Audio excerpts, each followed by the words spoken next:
Hello, hi, and welcome to episode number 19 of an Italian knitting podcast. My name is Francesca. I am an Italian knitter. I'm also a software engineer in my day-to-day life, I guess. I live in the northeast of Italy with my husband, our daughter, and our cat. And also, it's very likely I'll spill this coffee throughout the episode, so maybe I should just drink it and get it over with.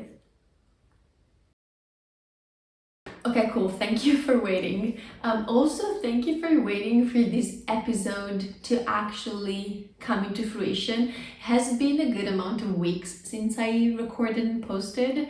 I was abroad for a work trip. I was in Prague in the Czech Republic. It was such a lovely work trip in terms of actually being with co-workers and do productive things, but it also gave me the opportunity to kind of stroll around the city. I brought home some lovely yarn, which I'll definitely show you later today, and I also brought home COVID. I mean, I guess every time that you travel, you are taking into account that you have an increased risk of getting sick. You're seeing a lot more people than usual.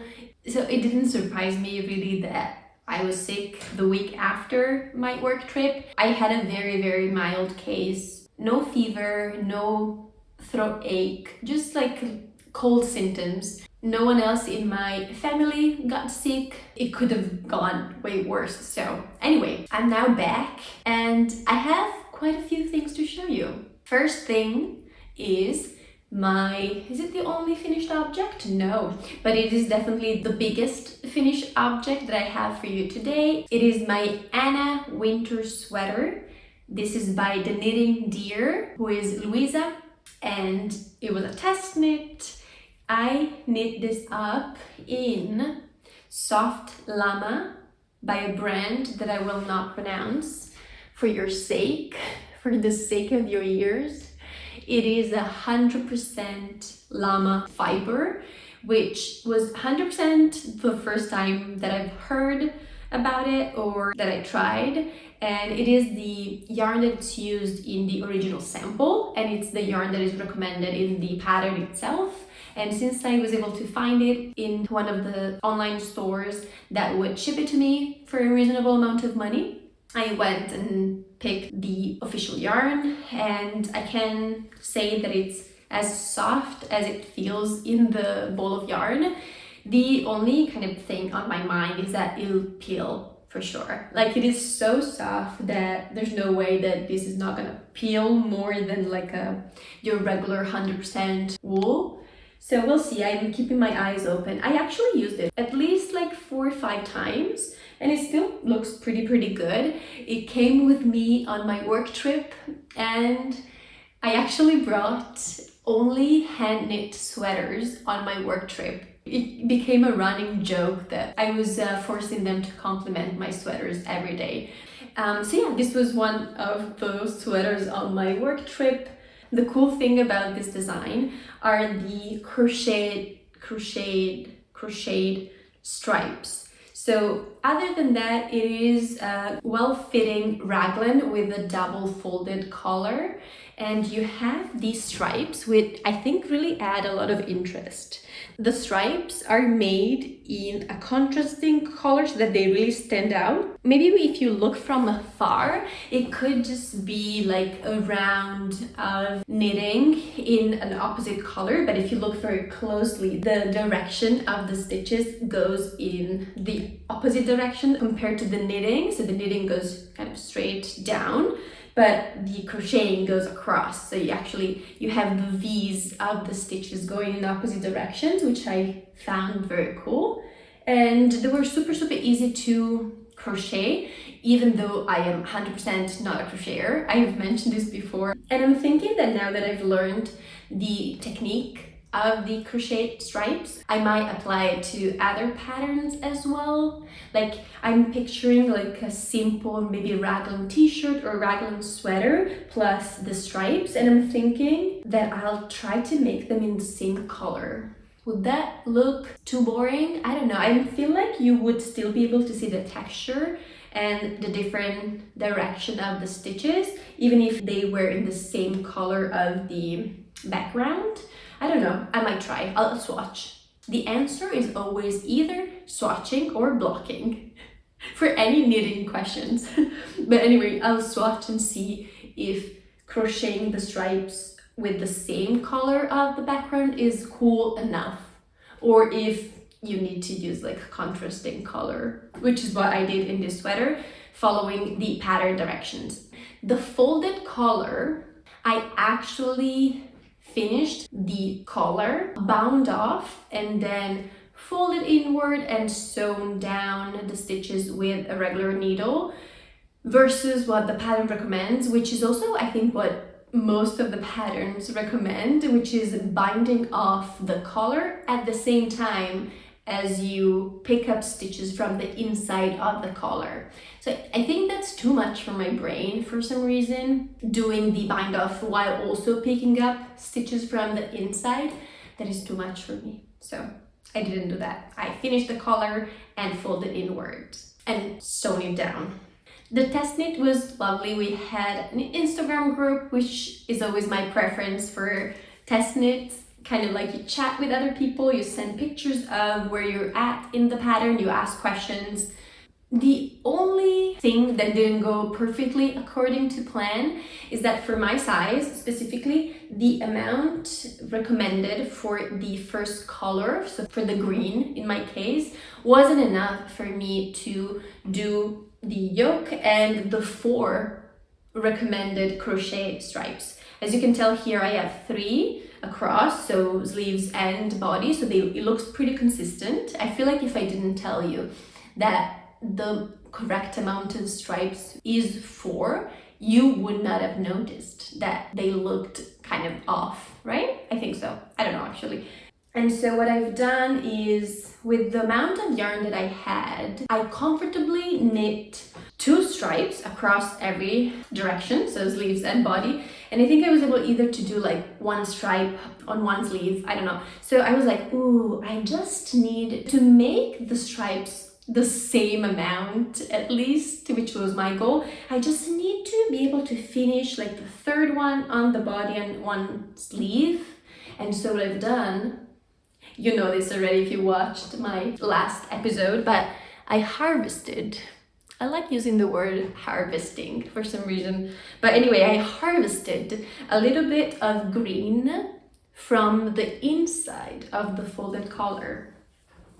So at the time, I had not sewn down the collar, so it was just like a big tube of green. And I was like, hey collar, you don't need all that length in green because no one will actually see. No one will even notice that if you're green or another color inside. So I just kind of ripped back a few rows from the top of the collar and used those for a couple of additional stripes.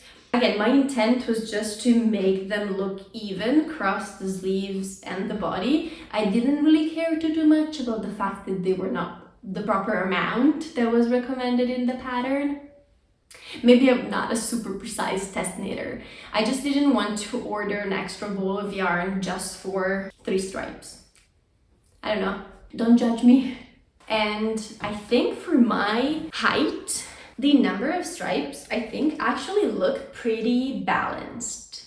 So I'm not very tall. I have somewhat of a short torso. So I think 3 stripes actually look pretty balanced on me.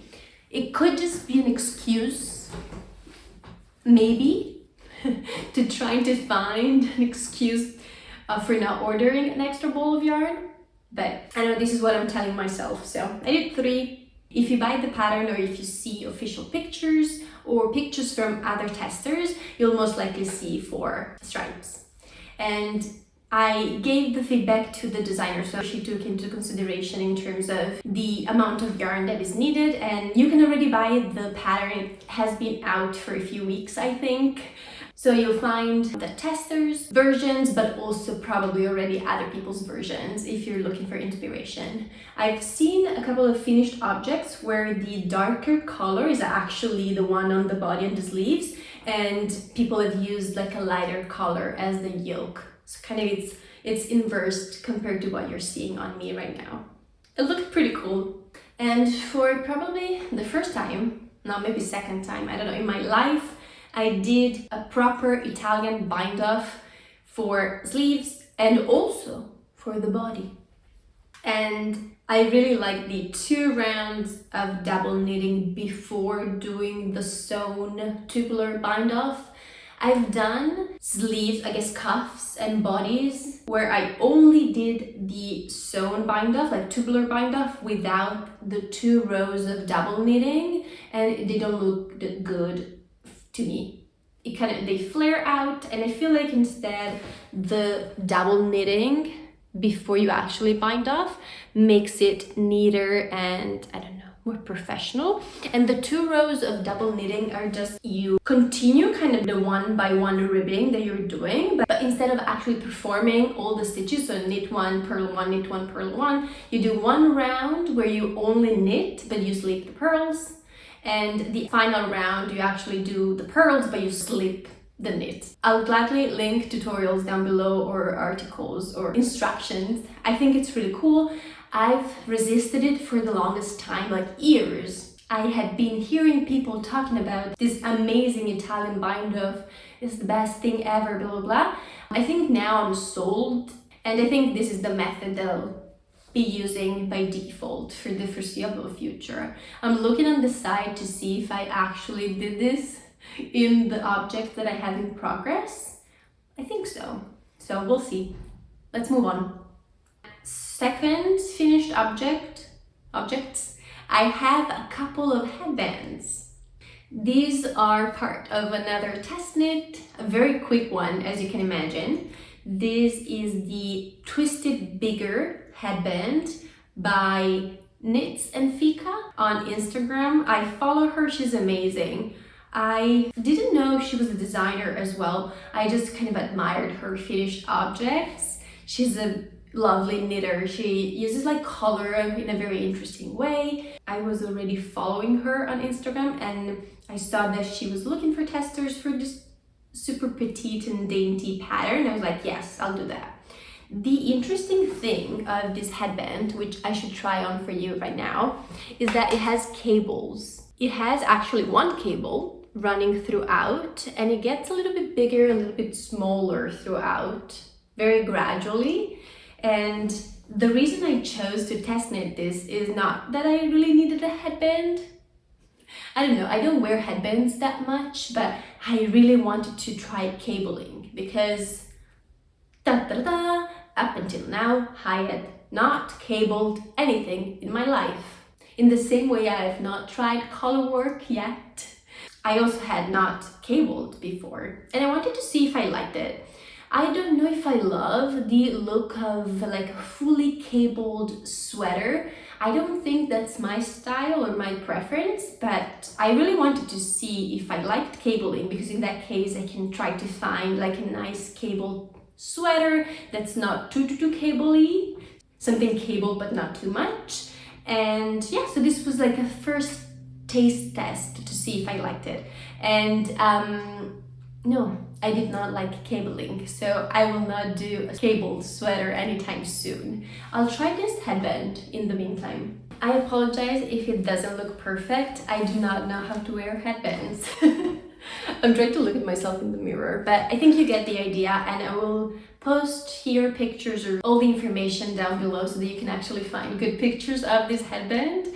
But I was saying that I did not like cabling, so nothing to do with the pattern itself, because the pattern was very easy to follow. Directions are very clear. It's also, I think, like a pretty simple pattern, as in you start from one end and you increase while cabling, and you decrease going towards the other end, and then you sew the ends together to make it into like a full circle. Yeah, the cable part wasn't my thing. You need to use a cable needle, and so it's a little bit fiddly. If you cabled before, you know that actually, I don't know, maybe you love it. Let me know in the comments if you love cabling and if it's your favorite thing ever, because maybe you'll convince me that I should try again and it's not that bad. But I don't know, it was very fiddly. Like, I'm a very tight knitter, and so having stitches in the front of my work and like having to like stick my needles like a few stitches ahead was even tighter than my regular knitting experience. So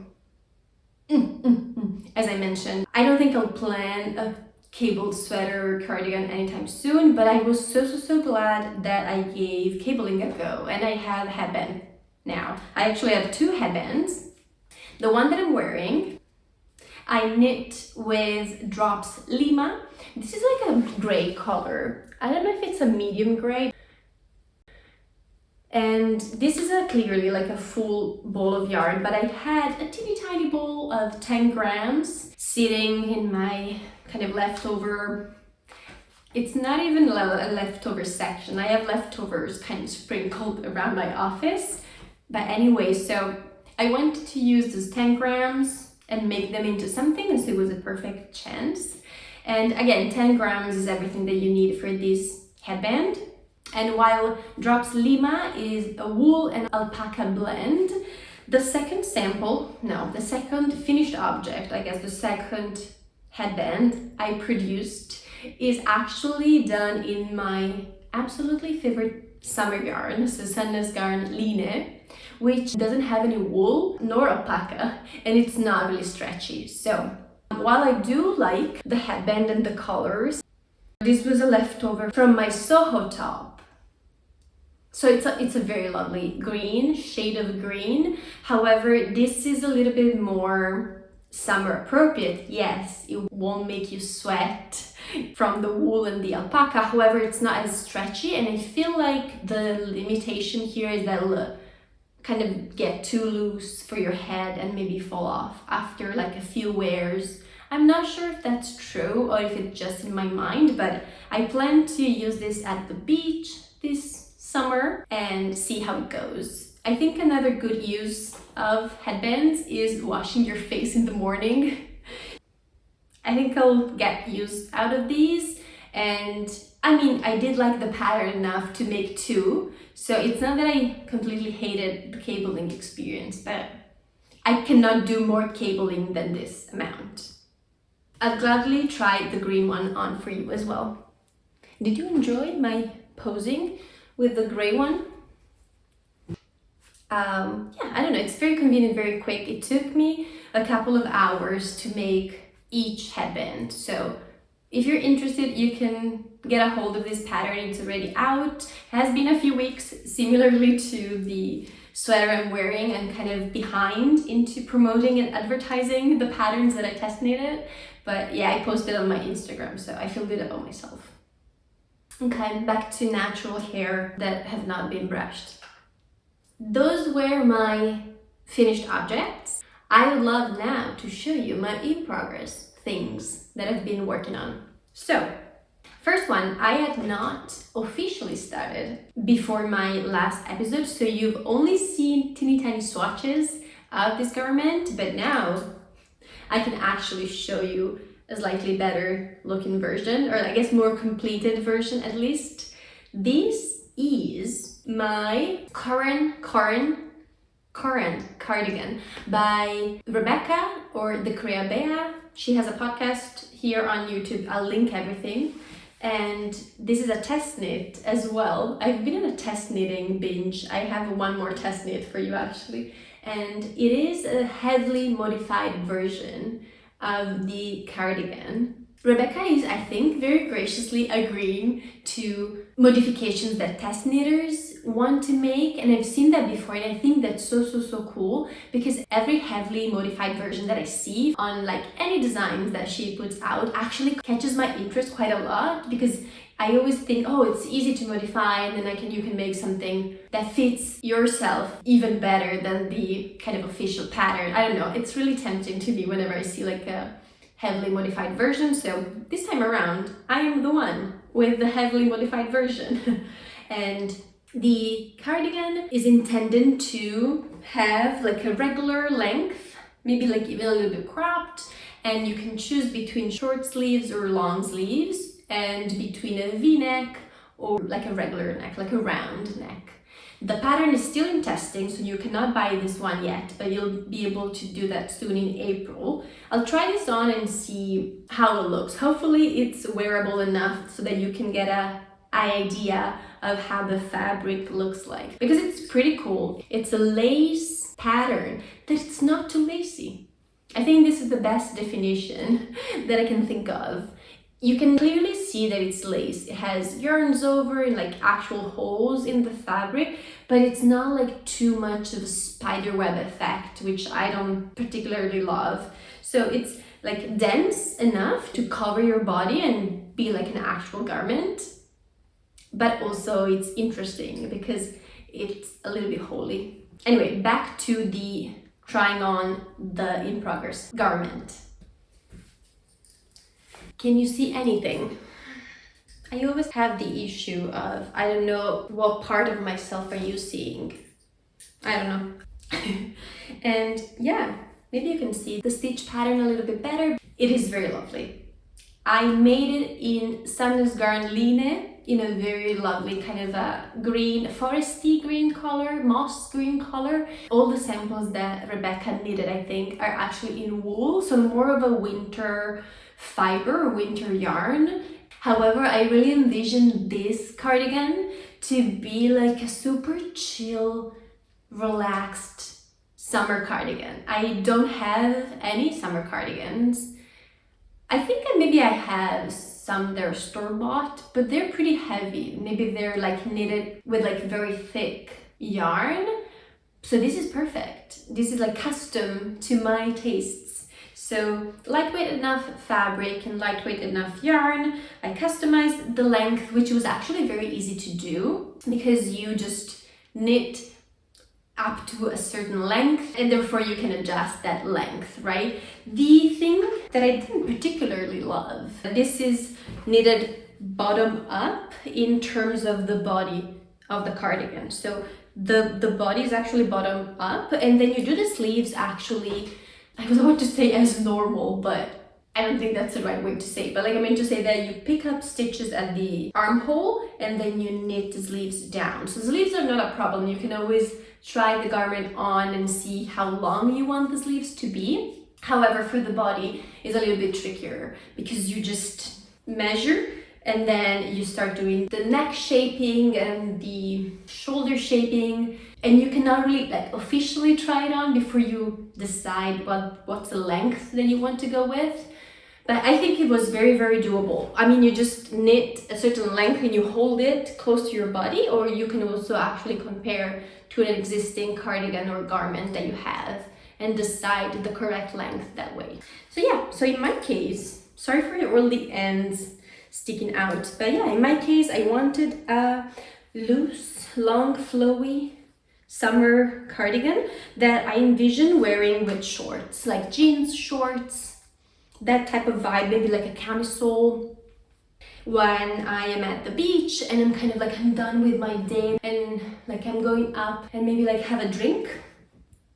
I don't know if that actually happens, but yeah, I don't know, something like you want an extra layer because maybe it is a little bit chilly, but you don't actually need like a heavy layer or anything like that. So I think this will be perfect. The length of the sleeves is a little bit tricky for me to decide what to do.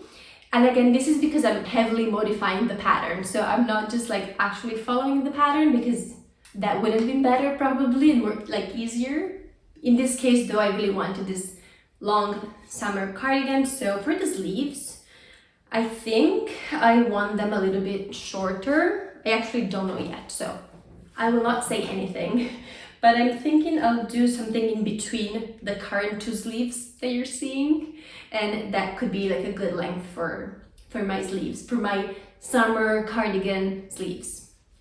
Every version that I've seen in the Instagram group with the other testers has been like lovely. Also, they go for like very bold colors, which I truly love seeing other people do that. I would not love wolf colors on me as much. This is, I think, the most colorful that I could go for a cardigan. And you'll find lots of inspiration already if you look up on Instagram what testers have posted. And I'm sure by the time the pattern is actually out, you'll see even more. It should be out in April, so next month, compared to when I'm filming this video. And yeah, again, you can choose to follow directions for short sleeves, long sleeves, V-neck, which is what I chose, or like a round neck, or you could also do what I'm doing, maybe tweak some of the things, so make it longer, maybe change the sleeve length. You do you.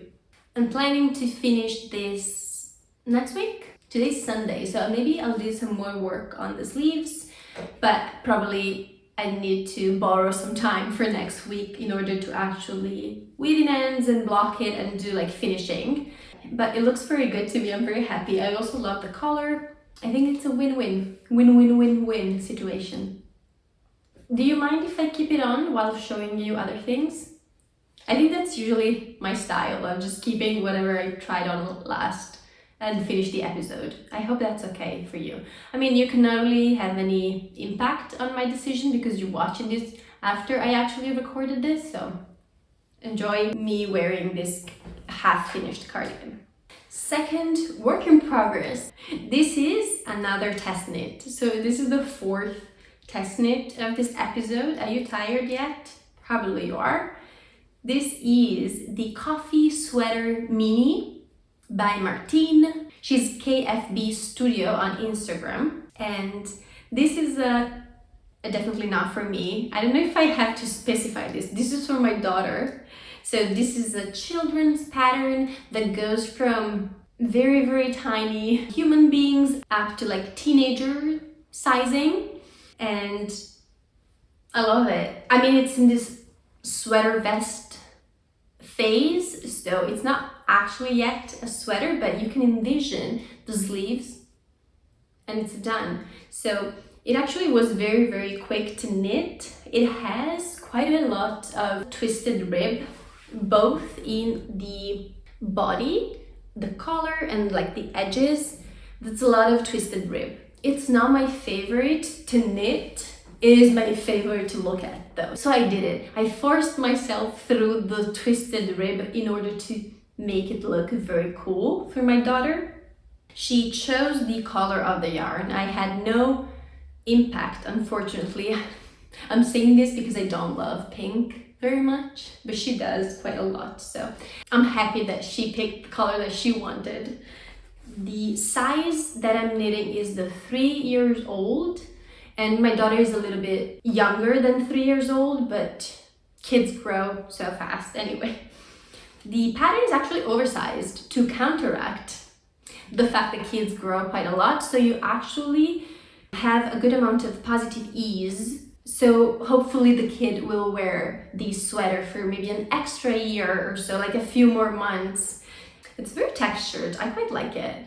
I already asked the designer if she'll make an adult version of this, and I think she's very interested. I was not the first one to mention it actually. And the yarn that I used is Knitting for Olive Heavy Merino in the color Ballerina. So I was surprised to see that Knitting for Olive actually doesn't have a lot of pinks. This is the real pink, like the true pink that they have, and they then have like a moody mauve, like a moody pink, like a dusty pink. I don't know how they call it, but this is the true like baby pink or pink color that they have. So I'm happy I tried. However, this is my least favorite Knitting for Olive yarn. Sorry if you're a fan of the heavy merino. When I ordered heavy merino, I was expecting to receive like the same exact feeling of the regular merino, but like double the thickness, right? The regular merino from Knitting for Olive is perfect. Like, it's so soft. The heavy merino is kind of spongy and dry. So this is the last time that I'll be using the heavy merino, unless by some miracle, like washing it properly and blocking it and wearing maybe like a couple of times will like dramatically change the fabric and make it into like a very soft and squishy garment, maybe in that case I would consider buying again. But at this point, like, knitting with this yarn wasn't very fun and the finished object is okay. I feel like the upside is that this will be like a hard wearing garment. Like, I feel like it will not peel as much, so it would be good for a kid's sweater, so I don't have to kind of run around and de-peel her sweater all the time. It is, I think, soft enough for her to wear, so it's not scratchy, it's just very dry, which is not my favorite thing. From knitting for Olive, I always expect the utmost softness and luxury in their yarns, and this was just okay. Also, it's a fairly expensive yarn, right? Like, you're paying for the quality, which I'm sure the quality is there. It's just that my expectations were slightly disappointed. I think I have extra yarn because I did buy, I think, an extra ball of yarn, so I hope to make with the rest maybe like a nice scarf for my daughter, or like an accessory, maybe a hat could be good. So I'll be using the yarn in its entirety, but probably I will not be purchasing more. The test knit is due at the end of March, which is the card month, and I have maybe like a week left. Should be able to do the sleeves. It might not be blocked and dry in time for the end of the month, but I already communicated to Martin that I might be slightly late. That should be okay. And I have another couple of works in progress, and they're garter stitchy, like they're garter stitch projects. And my excuse here is that I had COVID, right? So I needed simple knitting without a lot of thinking at all, which is usually what I crave in my regular non-COVID life. So even more so, while I was sick and not feeling great, I really needed something relaxing. And so I started, and I'm a little bit more than halfway through my Sophie Shawl. I want to call it a Sophie scarf, but the scarf is a teeny tiny one, which is too tiny for me. And so I went with the shawl, and I'm making the largest size. I'm like a little bit more than halfway, so wrap around myself once more at least. And the yarn I'm using comes from Prague.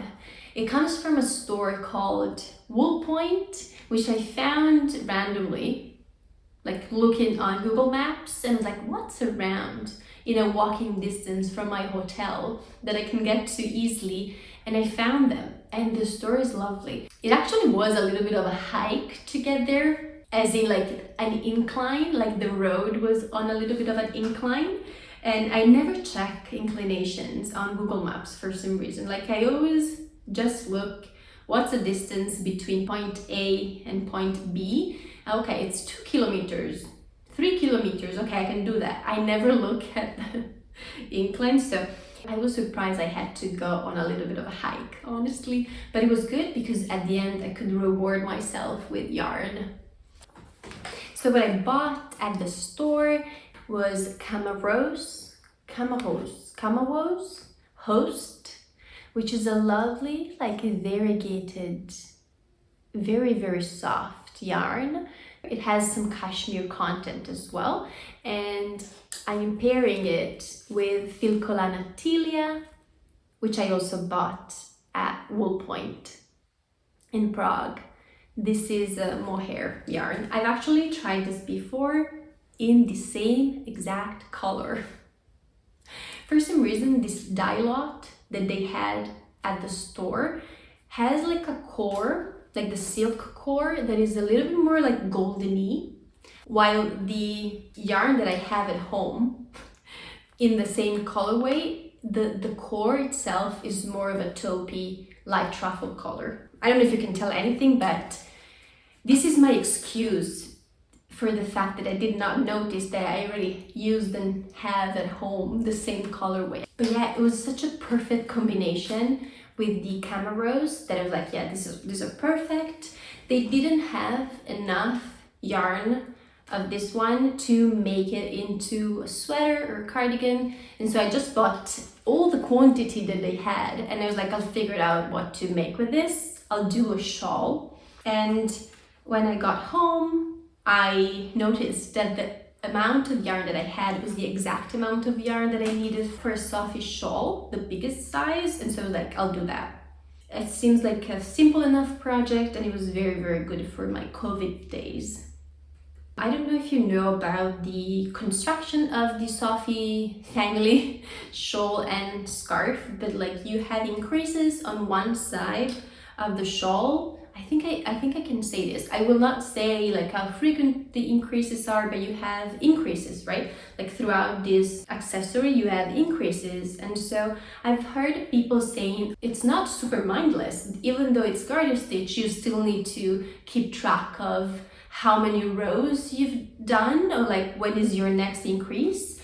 However, I did the trick, which is not a trick, but like I did the strategy of placing a marker, like a light bulb marker, or at least like a marker that you can open and remove. And I placed it on my increase. Whenever I made one increase, I placed it there. And then I kept knitting, and then I was counting the rows since the last increase to the current row that I was knitting on. And so that kept track for me of when the next increase was going to be. Let's pretend that you need to increase every 10 rows. You can just count the garter bumps since your last increase. So if you have 5, then it's time for you to do another increase because you are increasing every 10 rows. If you're looking for like a maybe easier way to keep track of increases without having like a row counter or having to kind of write on paper how many rows you did since the last increase. I don't know if I'll get to wear this scarf / shawl before spring and summer fully join us. I don't think so, in the sense that we're already approaching like a nice weather, and I don't think like heavy scarf or like a wool and mohair scarf will be super useful for me in the upcoming few months. So I think I'll just finish it and then store it away, ready for like October or November this year after the summer, which is fine by me. I hope you can still see me. I think it got dark and cloudy outside, so I mean I'll finish this episode and then you might hate me for not actually being able to see any color or anything, but I mean again, you don't have any input right now because this is not live. I already recorded it. Cool. Last work in progress from me. You already know this is garter stitch, and it's a half and half wrap by Purl Soho. I've made one already and loved it. I still love it in like a present tense. I made it in gray and a very bright yellow, mustardy yellow, which I love. This one will be all in the tones of blue. This is, I think, like a grayish blue. And the second color for the second triangle will be this blue. The yarn I'm using is Regia, the one with the silk. So Regia Premium Silk. It's a fingering weight yarn, so very, very thin, perfect for the half and half triangles wrap. It is superwash. I don't know how I feel about that, but it is very, very soft. I couldn't find for some reason like plenty of fingering weight yarns that were not superwash. Maybe because here where I live, they're not super easily available. So after thinking about it for a week or so, I was like, okay, I'll do that. I'll just buy these pretty colors, even though they're superwash, which usually it's not my preference, but I think they'll even grow a little bit more than a non-superwash yarn, which I think it's good for like a schlanket, like a blanket / wrap like this one is. So I think it's a good combination of pattern and yarn. I don't hate it, I quite like it. And this is very scrunched up, but it is the bottom half of the first triangle maybe. The half and half triangles wrap is a square blanket. I guess it depends on your gauge, but like mostly a square blanket that's cut diagonally in 2 colors. So you knit the first triangle in one color and then you knit the second one in the other color. So you finish with or I will finish with this gray blue, and then I'll start with the navy blue one, and that'll be over. It's a lot of garter stitch, which I love, and there are short rows to shape the diagonal. The pattern calls for regular twist and turns. No, regular wraps and turns, short rows. However, I do like the German short rows, and so I just used a tutorial on YouTube that explains how to replace the short rows written in the pattern with German short rows. I'll link it down for you if you want to do the same. But yeah, this is just not the most mindless project ever, because you're still working at the stitch marker here. You're still working a short row every row. So you still need to think about things a little bit, but it becomes second nature. So now I can actually do the short rows in the dark. So I knit garter stitch mostly in my daughter's bedroom while she falls asleep. I've said that a million times. And at the beginning, meaning on my first half and half, I couldn't do the short rows in the dark while she was falling asleep. And this time around, since I had a lot of practice apparently, I can actually do the short row here in the dark. So this is now my good night project whenever she falls asleep. I recommend this to anyone who's traveling and needs like mindless knitting, or watching TV, or just if you want to chat with other people while also knitting, any of the above, or just if you want some chill, relaxing knitting time for yourself, which you deserve. It kind of looks a little bit wrinkly because I just kind of scrunched up and throw it on the floor usually. When I finish it, it'll anyway go to be washed and blocked, and everything will be smooth again. As I mentioned before, the 2 answers in knitting are swatching and blocking, and this time is blocking. Blocking is the answer. Works in progress are over, and we can do a little bit of acquisitions if you want to stick around. If you don't want to stick around, I respect that, and I'll see you next time. It was nice to have you here. If you want to stick around, I have a few things, and you might be deceived by the fact that I'm holding only a couple of balls of yarn, but they're like a massive amount here, courtesy of Erin from the Korean Knits podcast here on YouTube. I'll tell you about it. 1 second on each of these ball of yarn. This is a basic merino from Katja in a pink color. This was my first attempt at finding yarn for the coffee sweater mini. So before I ordered the Knitting for Olive heavy merino, I actually went to my local yarn store and I looked for a yarn that had the correct stitch gauge that the pattern recommended, and it's 18 stitches per that many rows. And actually 18 stitches sounds easy, but there are not many yarns that have that exact gauge.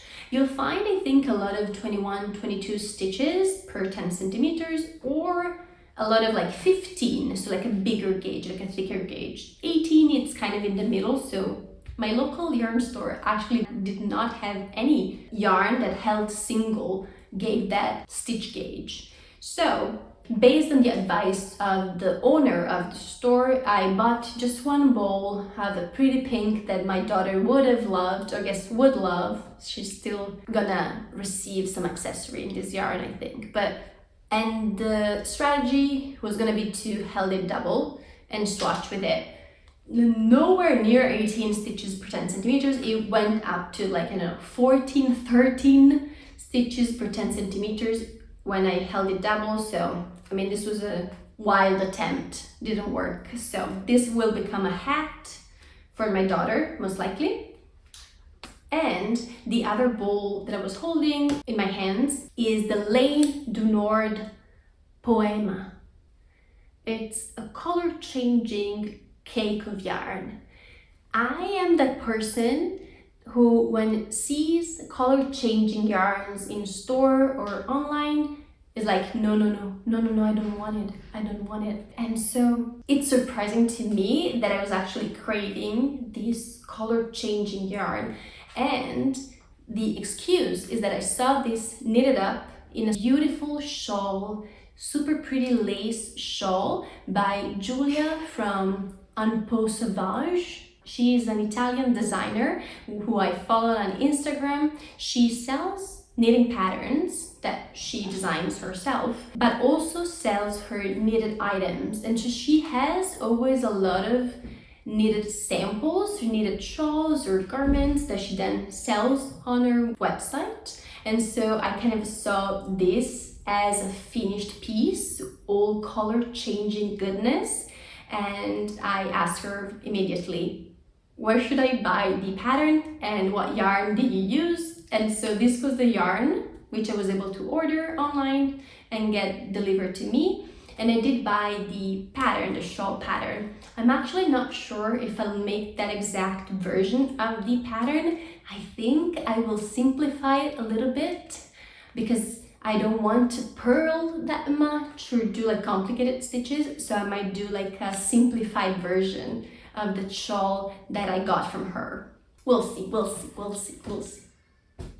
And last but not least, not in the slightest, I have the most amazing yarn haul courtesy of Erin from the Corran Knits, and we had agreed to swap yarn. I've shown this yarn before. This is the Cascade 220 Superwash edition, which I tried to knit a cardigan with. More specifically, the oversized Seasons cardigan by Ozera, and did not love the feeling. So I kind of set it aside. And she was like, ooh, should we swap? I can use the Superwash Cascade 220 and I'll send you like an actually proper Cascade 220, like non-superwash. So then you can experience the real goodness of the Cascade 220. And I was like, yes, please, let's do that. And so we both prepare our box of yarn. In mine, I put my quantity of the Superwash Cascade 220 plus an extra sweater quantity for her in Drops Air. She picked the yarn and the color. So it was not gonna be a super like surprise, but I was excited for her to have like a squishy goodness. And she instead put the proper Cascade 220 that I really wanted, the non-superwash version. I actually picked this hay color. Is hay the right word? I'll put it on the screen. And so she put this and a few other yarns, and we shipped our boxes on our ways. So she shipped it to me, I shipped mine to her. Her box came to my house, as you can see by the fact that I'm actually holding the yarn that she sent me, and I'll show you everything else that was in the box. However, the box that I shipped didn't make it outside of Italy at all. So Italian postal service is not the best. This time what happened is that the box got ruined on the machine that processes the boxes to then be shipped outside of Italy. And so the documentation that was attached on my box apparently fell off, and so the box got shipped back to me, and the post office doesn't want to refund the shipping price to me right now, and I don't know if I ship it again, what's gonna happen. So since the Superwash Cascade 220 is not like a super special yarn to me nor to Erin, I don't think. I'm not gonna resend the box again. And I will just order for her some yarn from her local yarn store so that she can pick it up. I'll do a sweater quantity of Cascade 220 plus maybe some other things. And I mean, it was a bummer because I did put other things in the box for her, but nothing that was like amazingly unique. So I think we both agreed that I'll keep both boxes of yarn and she will get an order from her local store. So I still have my Superwash Cascade 220 in the lilac color. And as I showed you 2 seconds ago, I have the Drops Air that was intended for Erin. I'll gladly use this one. Very excited. I don't know why I'm smelling it. Doesn't smell like anything, but it's very soft. yeah, so she sent me Cascade 220 non-superwash. I have 4 more hanks, so like 6 in total, which is perfect for a sweater quantity. And she sent me a couple of hanks of local to her Canadian yarn, alpaca and wool. The brown will be a cowl. This speaks to me to be a neck accessory, I think. It's very soft. Alpaca is very cozy. The color I love. The blue one, I'm not sure if I'm that person who wears this rustic of a yarn around her neck. I need to swatch, but the color is my color. It's a perfect blue. Softness overload for Knitpicks City Tweed DK. I don't know what I can do with 50 grams. Definitely a hat for my daughter, but can I do something for me with 50 grams of DK? I'll find it. A headband for sure. It's a very lovely green. And in the very soft category, I would put also the Woolstock Blue Sky Fibers. This is Woolstock worsted. I love this, I would say undyed cream beigey color. Okay, last but not least, this beauty. This is a lilac fuzzy yarn. It feels not itchy at all. I actually don't know what this is. I don't know if I misplaced the label, but I'll ask Erin.